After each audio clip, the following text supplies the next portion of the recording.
Guys நீங்கள் கிளியராக பாருங்கள், ஏதோ ஒன்று இங்கே இப்படி மூவ் ஆகிக்கிட்டே இருக்குது.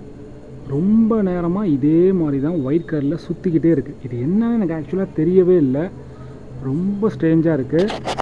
கடந்த ஒரு 20 நிமிஷமாகவே இதே மாதிரி தான் ரெக்கார்ட் ஆகிட்டுருக்கு. ஸோ நான் லைவ் வந்தேன், ஒரு சில பேர் லைவில் என்னை பார்த்தீங்க. ஸோ லைவில் இருக்கும்போதே நான் மேலே மாடிலையும் போய் நான் ரெக்கார்ட் பண்ணேன். இப்போவும் கரண்ட்லி இந்த மாதிரி வந்துட்டுருக்கு. சடனாக வந்துச்சு. நான் ரொம்ப நேரமாக இங்கே நின்று எங்கள் அம்மா கூட பேசிகிட்டு இருந்தேன். திடீர்னு பார்த்தீங்கன்னா இந்த மாதிரி வானத்தில் வந்து ஃப்ளிக்கர் ஆக ஆரம்பிச்சிது. அது என்னன்னு தெரியல.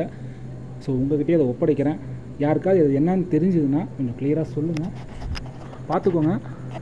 நைட் விஷன்லேயும் எடுத்துருக்கிறேன், நார்மல்லையும் எடுத்துருக்கிறேன்.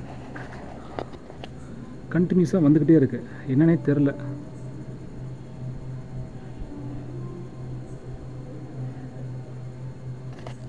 ஸோ உங்களுக்கு நான் மாடிலையும் போய் காட்டுறேன்.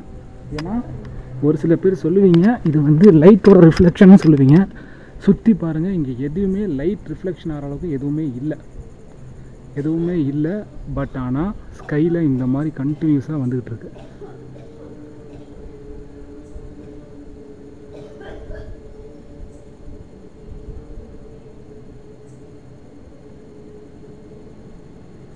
இங்கே பாருங்களேன், அது ஒரே பேட்டர்னில் கூட போகல, இங்கேயும் ஏதோ ஒன்று போகுது.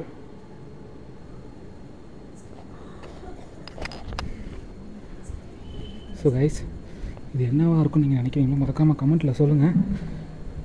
மறுபடியும் ஏதாவது இந்த மாதிரி கேப்சர் ஆச்சுன்னா அதையும் நான் வந்து வீடியோ எடுத்து காட்டுறேன். Thank you all for your support. Bye.